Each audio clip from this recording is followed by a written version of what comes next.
इस क्लास में सभी का स्वागत है। तो आज इस क्लास के माध्यम से भारतीय साक्ष्य नियम 2023 के धारा 26 से आगे की धाराओं को इंडियन एविडेंस एक्ट 1872 के धाराओं के साथ या उपबंधों के साथ पढ़ाया जाएगा। तो आज भारतीय साक्ष्य अधिनियम 2023 में धारा 26। तो भारतीय साक्ष्य नियम 2023 में उन व्यक्तियों के कथन जिन्हें साक्षी के रूप में बुलाया नहीं जा सकता है, तो इसका प्रावधान भारतीय साक्ष्य नियम 2023 की धारा 26 से धारा 27 तक की धाराओं में है। तो भारतीय साक्ष्य नियम 2023 की धारा 26 व इंडियन एविडेंस एक्ट 1872 की धारा 32 वे दशाएं जिनमें उस व्यक्ति द्वारा सुसंगत तथ्य का किया गया कथन सुसंगत है, जो मर गया है या मिल नहीं सकता आदि। तो भारतीय साक्ष्य नियम 2023 की धारा 26 वे दशाएं जिनमें उस व्यक्ति द्वारा सुसंगत तथ्य का किया गया कथन सुसंगत है, जो मर गया है या मिल नहीं सकता है आदि। तो धारा 26 यानी भारतीय साक्ष्य नियम 2023 की धारा 26 में प्रावधान किया गया है कि सुसंगत तथ्यों के लिखित या मौखिक कथन ऐसे व्यक्ति द्वारा किए गए थे जो मर गया है या मिल नहीं सकता है या साक्ष्य देने के लिए असमर्थ हो गया है, या उसकी उपस्थिति मामले की परिस्थितियों में युक्त विलंब या व्यय के बिना उपात्त नहीं की जा सकती है। तो निम्न दशाओं में स्वयं सुसंगत तथ्य है। तो धारा 26 के खंड का में है कि जब कथन मृत्यु के कारण से संबंधित है, यानी इसे मृत्युकालीन घोषणा कहते हैं। तो खंड का में मृत्युकालीन घोषणा का उपबंध प्रावधान किया गया है। तो जब कथन मृत्यु के कारण से संबंधित है, किसी व्यक्ति द्वारा अपनी मृत्यु के कारण के बारे में या उस संव्यवहार के किसी परिस्थिति के बारे में किया गया कथन जिसके फलस्वरूप उसकी मृत्यु हुई है, तब उन मामलों में जिनमें उस व्यक्ति के मृत्यु का कारण प्रश्नगत है ऐसे कथन सुसंगत हैं, चाहे उस व्यक्ति को ऐसे कथन करते समय मृत्यु की प्रत्याशंका थी या नहीं, और चाहे उसे कार्यवाही की जिसमें उस व्यक्ति की मृत्यु का कारण प्रश्नगत होता है, प्रकृति कैसी ही क्यों न हो। तो इस प्रकार ऐसे व्यक्ति द्वारा अपनी मृत्यु के कारण से संबंधित किए गए कथन मृत्युकालीन कथन कहलाएंगे। तो मृत्यु यानी खंड का से संबंधित महत्वपूर्ण तथ्य है कि मृत्युकालिक कथन लिखित या मौखिक या संप्रेषण के किसी भी पर्याप्त तरीके से मृत्युकालिक कथन जब उसे लेखबद्ध किया गया है तभी ग्राह्य है। यह दीवानी तथा फौजदारी दोनों मामलों में ग्राह्य है। मृत्युकालीन कथन अन्य साक्ष्य के समकक्ष है। विश्वसनीयता के लिए गहन समीक्षा की आवश्यकता होती है। मृत्युकालीन मृत्यु कथन यदि अपूर्ण है तो अग्राह्य है। यह अनुचित साक्ष्य के अपवाद हैं। मृत्युकालिक घोषणा का प्रारूप तथ्यहीन है। इसमें साक्ष्य की स्वीकार्यता से संबंधित नियम है। मृत्युकालिक घोषणा मजिस्ट्रेट, पुलिस अधिकारी, डॉक्टर या प्राइवेट व्यक्ति के समक्ष की जा सकती है। सुसंगति का आधार है कि आधार मैथ्यू अर्नाल्ड के अनुसार कि मृत्युशैया पर पड़ा हुआ व्यक्ति सत्य एवं केवल सत्य बोलने की इच्छा रखता है। तो मृत्युकालीन कथन से की शर्तें हैं कि कथन मृत्यु के कारण से संबंधित होना चाहिए। इसकी दूसरी शर्त है कि कथन उस व्यवहार में किया जाना चाहिए जिसके कारण उसकी मृत्यु हुई हो। थर्ड है कि कथनकर्ता की मृत्यु होना आवश्यक है। तो कथन मृत्यु के कारण से संबंधित होना चाहिए। नारायण सिंह वर्ष बिहार राज्य 1962। कथन उस व्यवहार में किया जाना चाहिए जिसके कारण मृत्यु हुई हो। पाकड़ा नारायण स्वामी वर्ष पर राज्य में अवधारित किया गया। मृत्युकालिक कथन से संबंधित प्रमुख वाद राजू देवाड़े वर्ष महाराष्ट्र राज्य, पार्थू वर्ष राजस्थान राज्य, क्वीन वर्ष अब्दुल्ला कौशल राव वर्ष बम्बई राज्य, रतन गौड़ वर्सेस बिहार राज्य, पाणीबेन वर्सेस गुजरात। धारा 26 के खंड ख में है कि कथन अथवा कारोबार के अनुक्रम में किया गया हो तो उसके द्वारा कारोबार के साधारण अनुक्रम में रखी जाने वाली पुस्तकों में उसके द्वारा की गई कोई प्रविष्टि सुसंगत है। इसके खंड यानी धारा 26 खंड में है कि अथवा करने वाले के हित के विरुद्ध है। खंड घ में है कि अथवा लोक अधिकार या रूढ़ के बारे में या साधारणतः हित के विषयों के बारे में कोई राय देता है। 26 के खंड ग में है कि खंड अंग में है कि अथवा नातेदारी के अस्तित्व से संबंधित है। धारा 26 के खंड च में है कि अथवा कौटुंबिक बातों से संबंधित बिल या विलेख में किया गया है। धारा 26 के खंड 6 में है कि जब कथन किसी ऐसे विलेख, वसीयत या अन्य दस्तावेज में अंतर्विष्ट हैं जो धारा 11 के खंड का में निर्दिष्ट संव्यवहार से संबंधित हैं। इसके खंड जा में है कि जब कथन कई व्यक्तियों द्वारा किया गया था और प्रश्नगत बात से सुसंगत उनकी भावनाओं की धारणाओं को अभिव्यक्त करता है तो ये सभी कथन सुसंगत हैं। भारतीय साक्ष्य नियम 2023 है कि धारा 27 व इंडियन एविडेंस एक्ट 1872 की धारा 33 है किसी साक्ष्य के कथित तथ्यों की सत्यता को पश्चातवर्ती कार्यवाही में साबित करने के लिए उस साक्ष्य की सुसंगति। तो भारतीय साक्ष्य नियम 2023 की धारा 27 किसी साक्ष्य के कथित तथ्यों की सत्यता को पश्चातवर्ती कार्यवाही में साबित करने के लिए उस साक्ष्य की सुसंगति। तो भारतीय साक्ष्य नियम 2023 की धारा 27 में प्रावधान किया गया है कि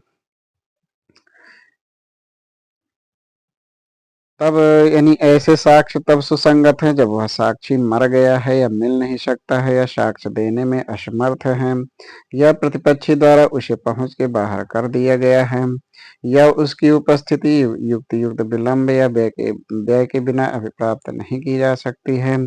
परंतु यह तब जब वह कार्यवाही उन्हें पक्षकारों या उनके हित प्रतिनिधियों के बीच में थी। प्रथम कार्यवाही में प्रतिपक्षी को प्रतिपरीक्षा का अधिकार और अवसर था तथा विवाद प्रश्न प्रथम और द्वितीय कार्यवाही में समान हो। यह धारा अनुसूचित साक्ष्य का अपवाद है। तो इस प्रकार किसी साक्ष्य के कथित तथ्यों की सत्यता को पश्चात कार्यवाही में साबित करने के संबंध में सुसंगत के विषय में बताया गया है। विशेष परिस्थितियों में किए गए कथन। तो विशेष परिस्थितियों में किए गए कथन का प्रावधान भारतीय साक्ष्य नियम 2023 की धारा 28 से धारा 32 तक में है। तो भारतीय साक्ष्य नियम 2023 की धारा 28 व इंडियन एविडेंस एक्ट 1872 की धारा 34 लेखा पुस्तकों की प्रविष्टियां कब सुसंगत हैं। तो भारतीय साक्ष्य नियम 2023 की धारा 28 लेखा पुस्तकों की प्रविष्टियां कब सुसंगत हैं इस विषय में प्रावधान करता है। तो धारा 28 में प्रावधान किया गया है कि कारोबार के अनुक्रम में नियमित रूप में से रखी गई हों और इसके अंतर्गत इलेक्ट्रॉनिक प्रारूप में भी रखी गई लेखा पुस्तकों की प्रविष्टियां हैं जब कभी भी ऐसे विषय का निर्देश करते हैं जिसमें न्यायालय को जांच करनी है तब सुसंगत हैं। किंतु अकेले ऐसे कथन कहीं किसी व्यक्ति को दायित्व से भारित करने के लिए पर्याप्त साक्ष्य नहीं होंगे। यलकी आडवाणी वर्सेस सीबीआई लेखा पुस्तकों की प्रविष्टियों पर अग्रनिर्णय से संबंधित वाद है। भारतीय साक्ष्य नियम 2023 की धारा 29 व इंडियन एविडेंस एक्ट 1872 की धारा 35 कर्तव्य पालन में की गई लोक अभिलेख या इलेक्ट्रॉनिक अभिलेख की प्रविष्टि की सुसंगति। भारतीय साक्ष्य नियम 2023 की धारा 29 कर्तव्य पालन में की गई लोक अभिलेख इलेक्ट्रॉनिक अभिलेख की प्रविष्टि की सुसंगति। तो भारतीय साक्ष्य नियम 2023 की धारा 29 में प्रावधान किया गया है कि जो किसी भी विवादक या सुसंगत तथ्यों का कथन करती हैं तो सुसंगत हैं। भारतीय साक्ष्य नियम 2023 की धारा 30 व इंडियन एविडेंस एक्ट 1872 की धारा 36 मानचित्रों, चार्टों और रेखांकों के कथनों की सुसंगति। तो भारतीय साक्ष्य नियम 2023 की धारा 30 मानचित्रों, चार्टों और रेखांकों के कथनों की सुसंगत के विषय में प्रावधान करते हैं। तो भारतीय साक्ष्य नियम 2023 की धारा 30 में प्रावधान किया गया है कि लोक विक्रय के लिए साधारणतः प्रस्थापित किए जाते हैं या केंद्रीय या राज्य सरकार के प्राधिकार के अधीन बनाए गए हैं। तो इनमें किए गए विवादक या सुसंगत तथ्यों के कथन उन विषयों के बारे में स्वयं सुसंगत है। भारतीय साक्षर नियम 2023 की धारा 31 व इंडियन एविडेंस एक्ट 1872 की धारा 37 कतिपय अधिनियमों या अधिसूचनाओं में अंतर्विष्ट लोक प्रकृति के तथ्य के बारे में कथन की सुसंगति। तो भारतीय साक्षर नियम 2023 की धारा 31 कतिपय अधिनियमों या अधिसूचनाओं में अंतर्विष्ट लोक प्रकृति के तथ्य के बारे में कथन की सुसंगत के विषय में प्रावधान है। तो भारतीय साक्षर नियम 23 की धारा 31 में प्रावधान है कि जब न्यायालय को किसी लोक प्रकृति के किसी तथ्य के अस्तित्व के बारे में राय बनानी हो तब ये सुसंगत है। भारतीय साक्षर नियम 2023 की धारा 32 व इंडियन एविडेंस एक्ट 1872 की धारा 38 विधि की पुस्तकों में अंतर्विष्ट किसी विधि के कथनों की सुसंगति जिसके अंतर्गत इलेक्ट्रॉनिक या डिजिटल प्रारूप भी है। तो जब न्यायालय को किसी देश के विधि के बारे में राय बनानी हो तब विधि की पुस्तकों में अंतर्विष्ट किसी विधि के कथनों के कथन सुसंगत होंगे। किसी कथन में कितना साबित किया जाए तो इसका प्रावधान धारा 33 में है। तो भारतीय साक्षर नियम 2023 की धारा 33 व इंडियन एविडेंस एक्ट 1872 की धारा 39 है।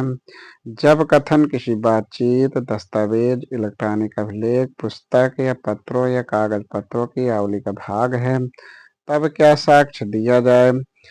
तो भारतीय साक्षर नियम 2023 की धारा 33 में जब कथन किसी बातचीत दस्तावेज इलेक्ट्रॉनिक अभिलेख पुस्तक या पत्रों या कागज पत्रों की आवली का भाग है तब क्या साक्ष्य दिया जाए इस विषय में प्रावधान करता है। तो धारा 33 में प्रावधान है कि उतने भाग का जितना न्यायालय उस कथन की प्रकृति और प्रभाव को तथा उन परिस्थितियों को जिनके अधीन वह किया गया है पूर्णतः समझने के लिए आवश्यक विचार करता है। न्यायालयों के निर्णय कब सुसंगत हैं। तो न्यायालयों के निर्णय कब सुसंगत हैं इसका प्रावधान भारतीय साक्षर नियम 2023 की धारा 34 से धारा 38 तक में है। तो भारतीय साक्षर नियम 2023 की धारा 34 व इंडियन एविडेंस एक्ट 1872 की धारा 40 है द्वितीयवाद या विचारण के वर्जन के लिए पूर्व निर्णय सुसंगत है। तो भारतीय साक्षर नियम 2023 की धारा 34 द्वितीयवाद या विचारण के वर्जन के लिए पूर्व निर्णय सुसंगत हैं। तो धारा 34 प्रावधान किया गया कि जब प्रश्न हो कि क्या न्यायालय को वाद का संज्ञान या ऐसा विचारण करना चाहिए तो किसी ऐसे निर्णय आदेश या डिक्री का अस्तित्व जो किसी न्यायालय को किसी बात के संज्ञान से या कोई विचारण करने से विधि द्वारा निवारित करता है तो ऐसे तथ्य सुसंगत तथ्य हैं। इस धारा में पूर्व न्याय का सिद्धांत समाहित है। भारतीय साक्षर नियम 2023 की धारा 35 व इंडियन एविडेंस एक्ट 1872 की धारा 41 सम प्रमाण यानी प्रोबेट आदि विषयक अधिकारिता के कतिपय निर्णयों की सुसंगति। तो धारा भारतीय साक्षर नियम 2023 की धारा 35 में सम प्रमाण यानी प्रोबेट आदि विषयक अधिकारिता के कतिपय निर्णयों के सुसंगत के विषय में प्रावधान करता है। तो भारतीय साक्षर नियम 2023 की धारा 35 में प्रावधान किया गया है। तो धारा 35 के धारा 1 में है कि जब किसी विधिक हैसियत या किसी चीज पर किसी ऐसे व्यक्ति के हक का अस्तित्व सुसंगत है तब किसी सक्षम न्यायालय या अधिकरण के संप्रमाण विषयक यानी प्रोबेट विषयक विवाह विषयक नवाधिकरण विषयक या दिवाला विषयक अधिकारिता के प्रयोग में दिया हुआ अंतिम निर्णय आदेश या डिक्री जो किसी व्यक्ति को कोई विधिक हैसियत प्रदान करती है या उससे लेती है सुसंगत है। उपधारा 2 में प्रावधान किया गया है कि उपधारा 2 के अनुसार कि ऐसा निर्णय आदेश डिक्री निश्चायक सबूत है कोई विधिक हैसियत का जो उस समय प्रभुत हुआ है जिसके लिए वह किसी व्यक्ति को हकदार घोषित करती है उसे उस समय खत्म हुई और कोई चीज जिसके लिए वह किसी व्यक्ति को ऐसा हकदार घोषित करते हैं तो प्रोबेट विषयक ये सर्वबंधी निर्णय है और विवाह विषयक व्यक्तिबंधी निर्णय है। इस धारा में विधि की अखंडनीय अवधारणाएं हैं। भारतीय साक्षर नियम 2023 की धारा 36 व इंडियन एविडेंस एक्ट के 1872 की धारा 42 है। धारा 35 में वर्णित से भिन्न निर्णयों, आदेशों या डिक्रियों की सुसंगति और उसका प्रभाव। तो भारतीय साक्षर नियम 2023 की धारा 36 में, धारा 35 में वर्णित भिन्न निर्णयों या आदेशों या डिक्रियों की सुसंगति और उसका प्रभाव के विषय में प्रावधान करते हैं। तो भारतीय साक्षर नियम 2023 की धारा 36 में प्रावधान किया गया है कि यदि वे जांच में सुसंगत लोक प्रकृति की बातों से संबंधित हैं तो सुसंगत हैं, किंतु उन बातों का निश्चायक सबूत नहीं है जिनका वे कथन करती हैं। भारतीय साक्षर नियम 2023 की धारा 37 व इंडियन एविडेंस एक्ट 1872 की धारा 43 है। धारा 34 से 35 और धारा 36 में वर्णित से भिन्न निर्णय आदि कब सुसंगत हैं। तो भारतीय साक्षर नियम 2023 की धारा 37 में, धारा 34 से धारा 35 और धारा 36 में वर्णित से भिन्न निर्णय आदि कब सुसंगत हैं, इस विषय में प्रावधान करते हैं। तो धारा 37 के अनुसार जब ऐसे निर्णय, आदेश या डिक्री का अस्तित्व विवादक तथ्य हो और वो इस अधिनियम के किसी अन्य उपबंध के अंतर्गत सुसंगत हो, तब ऐसे भिन्न निर्णय आदि सुसंगत होंगे। भारतीय साक्षर नियम 2023 की धारा 38 व इंडियन एविडेंस एक्ट 1872 की धारा 44 है। निर्णय अभिप्राप्त करने में कपट या साठगांठ या न्यायालय की अक्षमता साबित की जा सकेगी। तो भारतीय साक्षर नियम 2023 की धारा 38 में प्रावधान किया गया है कि निर्णय अभिप्राप्त करने में कपट या साठगांठ या न्यायालय की अक्षमता साबित की जा सकेगी। अन्य व्यक्तियों की राय कब सुसंगत होते हैं। तो अन्य व्यक्तियों की राय कब सुसंगत होते हैं, इसके विषय में प्रावधान भारतीय साक्षर नियम 2023 की धारा 39 से धारा 45 तक की धाराओं में है। तो भारतीय साक्षर नियम 2023 की धारा 39 व इंडियन एविडेंस एक्ट 1872 की धारा 45 व 45 का विशेषज्ञों की राय। तो भारतीय साक्षर नियम 2023 की धारा 39 विशेषज्ञों की राय के विषय में प्रावधान करते हैं। तो भारतीय साक्षर नियम 2023 की धारा 39 की धारा 1 व इंडियन एविडेंस एक्ट 1872 की धारा 45 तो इसमें प्रावधान किया गया कि जब न्यायालय को विदेशी विधि, विज्ञान या कला या किसी अन्य क्षेत्र के किसी बात पर या हस्तलेख या अंगुली चिन्हों की पहचान के बारे में राय बनानी है, तब ऐसी विदेशी विधि, विज्ञान या कला या किसी अन्य क्षेत्र में या हस्तलेख या अंगुली चिन्हों की पहचान विषयक प्रश्नों में विशेष कुशल व्यक्तियों की राय सुसंगत तथ्य हैं। तो विशेषज्ञों की राय से संबंधित महत्वपूर्ण तथ्य। तो विशेषज्ञ की राय निश्चायक प्रमाण नहीं है। विशेषज्ञों की राय सुसंगत, सहायक तथा संपुष्टिकारक होती हैं। अपने व्यक्ति की राय कुछ ही बातों के लिए सुसंगत होती हैं। यानी विशेषज्ञ व्यक्तियों की राय कुछ ही बातों के लिए सुसंगत होती हैं। अब्दुल रज्जाक वर्सेस राज्य में खोजी कुत्ते द्वारा खोजा गया साक्ष्य वैज्ञानिक साक्ष्य अवधारित किया गया। टेप रिकॉर्ड सुसंगत साक्ष्य है। नार्को टेस्ट साक्ष्य नहीं है। इसका उदाहरण सेल्वी वर्सेस कर्नाटक राज्य में इसे असंवैधानिक तथा प्रतिबंधित घोषित किया गया। DNA test Indian evidence act की धारा 45 में ग्राह्य है। कानपुर विश्वविद्यालय वर्सेस समीर गुप्ता व अन्य में एक विद्यार्थी विशेषज्ञ हो सकता है अवधारित किया गया। इंडियन एविडेंस एक्ट 1872 की धारा 45 का व भारतीय साक्षर नियम 2023 की धारा 39 की उपधारा 2।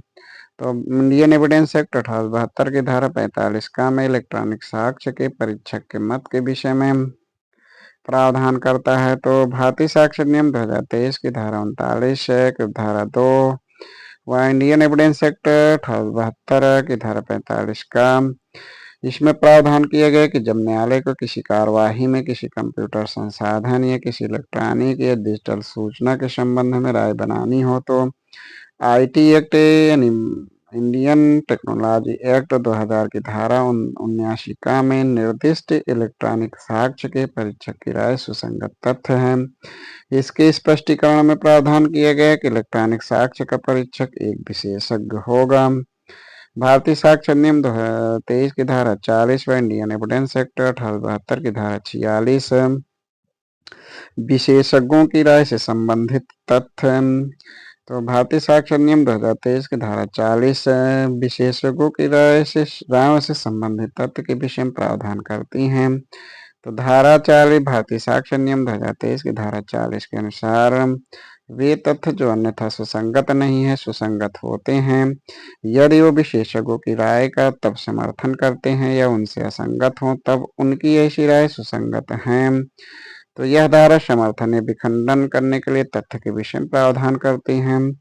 भारतीय साक्ष्य नियम 2023 की धारा 41 व इंडियन एविडेंस एक्ट 1872 की धारा 47 व 47 का हस्तलेख और हस्ताक्षर के बारे में राय कब सुसंगत है। तो इंडियन एविडेंस यानी भारतीय साक्ष्य नियम 2023 की धारा 41 की धारा 1 व इंडियन एविडेंस एक्ट 1872 की धारा 47 है। इसमें प्रावधान किया गया है कि किसी परिचित व्यक्ति की राय सुसंगत होगी यानी हस्तलेख और हस्ताक्षर से परिचित किसी व्यक्ति की राय सुसंगत होगी। स्पष्टीकरण में प्रावधान किया गया है कि कोई व्यक्ति किसी अन्य व्यक्ति के हस्तलेख से परिचित हुआ तब कहा जाता है जब उसने उस व्यक्ति को लिखते देखा है या जब उसने स्वयं अपने द्वारा अपने प्राधिकार के अधीन लिखित और उस व्यक्ति को संबोधित दस्तावेजों के उत्तर में उस व्यक्ति द्वारा लिखे जाने के लिए तात्पर्य होने वाले दस्तावेज प्राप्त किए हैं या जब कारोबार के साधारण अनुक्रम में उस व्यक्ति द्वारा लिखे गए दस्तावेज उसके समक्ष प्रायः रखे जाते हैं तब उसकी राय सुसंगत है। भारतीय साक्ष्य यानी इंडियन एविडेंस एक्ट 1872 की धारा 47 का व भारतीय साक्ष्य नियम 2023 की धारा 41 की धारा 2 तो इंडियन एविडेंस एक्ट 1872 की धारा 47 का में इलेक्ट्रॉनिक हस्ताक्षर के बारे में राय कब सुसंगत है इस विषय में प्रावधान करता है। तो भारतीय साक्ष्य नियम 2023 की धारा 41 की धारा 2 व इंडियन एविडेंस एक्ट 1872 के धारा 47 का में प्रावधान किया गया कि जब न्यायालय किसी व्यक्ति के इलेक्ट्रॉनिक हस्ताक्षर के बारे में राय बनानी हो तो प्रमाणकर्ता प्राधिकारी की राय सुसंगत तथ्य है। जिसने इलेक्ट्रॉनिक हस्ताक्षर प्रमाण पत्र जारी किया है उसकी राय सुसंगत है। भारतीय साक्ष्य नियम 2023 की धारा 42 व इंडियन एविडेंस एक्ट 1872 की धारा 48 साधारण रूढ़ या अधिकार के अस्तित्व के बारे में राय कब सुसंगत है। तो भारतीय साक्ष्य नियम 2023 की धारा 42 साधारण रूढ़ या अधिकार के अस्तित्व के बारे में राय कब सुसंगत है इस विषय में प्रावधान करते हैं। तो धारा 42 में प्रावधान किया गया है कि ऐसे व्यक्तियों की राय सुसंगत है जो यदि इनका अस्तित्व होता तो संभावतः उसे जानते होते। इसके स्पष्ट यानी धारा 42 के स्पष्टीकरण में है कि साधारण रूढ़ी अधिकार के अंतर्गत ऐसी रूढ़ियां या अधिकार जो व्यक्तियों के किसी बड़े वर्ग के लिए सामान्य हैं। भारतीय साक्ष्य नियम 2023 की धारा 43 व इंडियन एविडेंस एक्ट 1872 की धारा 49 प्रथाओं सिद्धांतों आदि के बारे में राय कब सुसंगत है। भारतीय साक्ष्य नियम 2023 की धारा 43 प्रथाओं सिद्धांतों आदि के बारे में राय कब सुसंगत है इस विषय में प्रावधान करते हैं। तो धारा 43 में प्रावधान किया गया है कि इनके संबंध में विशेष साधन रखने वाले व्यक्तियों की राय सुसंगत तथ्य हैं। भारतीय साक्ष्य नियम 2023 की धारा 44 व इंडियन एविडेंस एक्ट 1872 की धारा 50 नातेदारी के बारे में राय कब सुसंगत है। तो भारतीय साक्ष्य नियम 2023 की धारा 44 नातेदारी के बारे में राय कब सुसंगत है इस विषय में प्रावधान करता है। तो धारा 44 में प्रावधान करता है कि ऐसी व्यक्ति की राय सुसंगत है जिसके पास कुटुंब के सदस्य के रूप में या अन्यथा उस विषय के संबंध में ज्ञान के विशेष साधन हैं। भारतीय साक्षर नियम 2023 की धारा 45 राय के आधार कब सुसंगत है। तो भारतीय शासन नियम 2023 की धारा 45 व इंडियन एविडेंस एक्ट 1872 की धारा 51 राय के आधार कब सुसंगत है।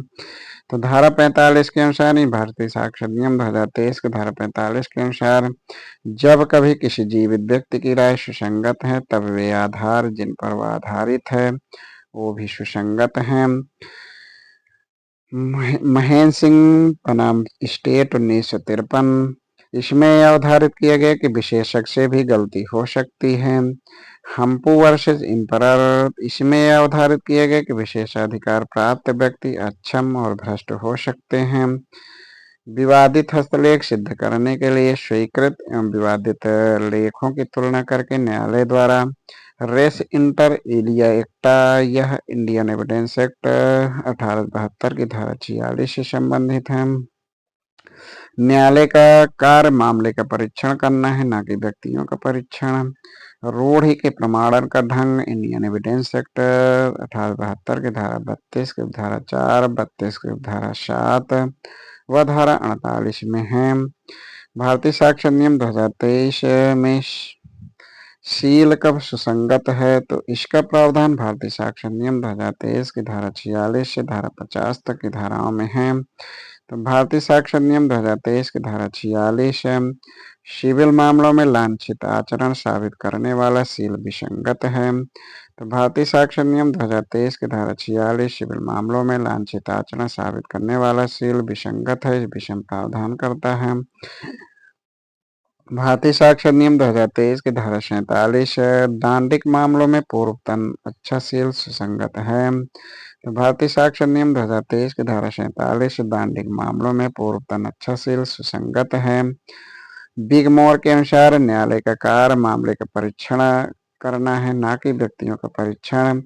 एक बहुत बुरा व्यक्ति अच्छे कारण से अपराध करता है। भारतीय साक्षर नियम 2023 की धारा 48 में इंडियन एविडेंस एक्ट 1872 की धारा 53 का कतिपय मामलों में शील या पूर्व लैंगिक अनुभव के साक्ष्य का सुसंगत न होना। तो भारतीय साक्षर नियम 2023 की धारा 48 कतिपय मामलों में शील या पूर्व लैंगिक अनुभव के साक्ष्य का सुसंगत न होना इस विषय में प्रावधान करता है। तो धारा 38 में प्रावधान करता है 48 में प्रावधान करता है कि भारतीय न्याय संहिता 2023 की धारा 64 से 71, 74 से 78 के अधीन किसी अपराध के लिए या ऐसे अपराध के प्रयत्न के लिए किसी अभियोजन में जहां सम्मति का प्रश्न विवाद है वहां पीड़ित के सील या ऐसे व्यक्ति का किसी व्यक्ति के साथ पूर्व लैंगिक अनुभव का साक्ष्य ऐसी सम्मति या सम्मति की गुणवत्ता के मुद्दे पर सुसंगत नहीं होगा। भारतीय साक्षर नियम 2023 की धारा 49 व इंडियन एविडेंस एक्ट 1872 की धारा 54 उत्तर में होने के सिवाय पूर्वतन बुरा सील सुसंगत नहीं है। तो भारतीय साक्षर नियम 2023 की धारा 49 उत्तर में होने के सिवाय पूर्वतन बुरा सील सुसंगत नहीं है, इस विषय में प्रावधान करता है। तो धारा 49 में प्रावधान किया गया है कि दांडिक कार्यवाही में यह तथ्य कि अभियुक्त व्यक्ति बुरे शील का है तब तक विसंगत है जब तक कि वह इस बात का साक्ष्य न दिया गया हो कि वह अच्छे शील का है, और जो मामले में सुसंगत हो जाता है। इसके स्पष्टीकरण यानी धारा 49 के स्पष्टीकरण 1 में है कि यह धारा उन मामलों में लागू नहीं होता जिसमें किसी व्यक्ति का बुरा शील स्वयं विवादक तथ्य है। स्पष्टीकरण 2 में है कि पूर्व दोष सिद्ध बुरे शील के साक्ष्य के रूप में सुसंगत है, अर्थात पूर्ववर्ती शील सुसंगत नहीं है सिवाय निम्न दशाओं में। तो अच्छे सील के साक्ष्य को काटने के लिए यानी धारा 49 जब सील विवादक तथ्य हो तो 49 की स्पष्टीकरण, जब वह अन्यथा सुसंगत हो यानी धारा 4 से धारा 50 तक।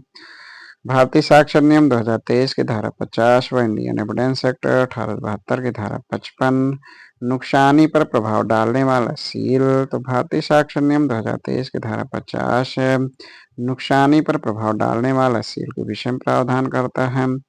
तो धारा 50 में प्रावधान किया गया है कि सिविल मामलों में किसी व्यक्ति का सील ऐसा है जिससे नुकसानी की रकम पर प्रभाव पड़ता है तो यह सुसंगत है। धारा 50 के स्पष्टीकरण के अनुसार सील शब्द से तात्पर्य ख्याति या स्वभाव से है। टॉमस पेन के अनुसार जो नर और नारियां हमारे बारे में कहें वो हमारी ख्याति है, तथा जो ईश्वर और फरिश्ता हमारे बारे में कहे वो हमारा स्वभाव है। अर्थात स्वभाव स्वयं व्यक्ति में निवास करता है, जबकि ख्याति अन्य व्यक्तियों के मस्तिष्क में निवास करती है।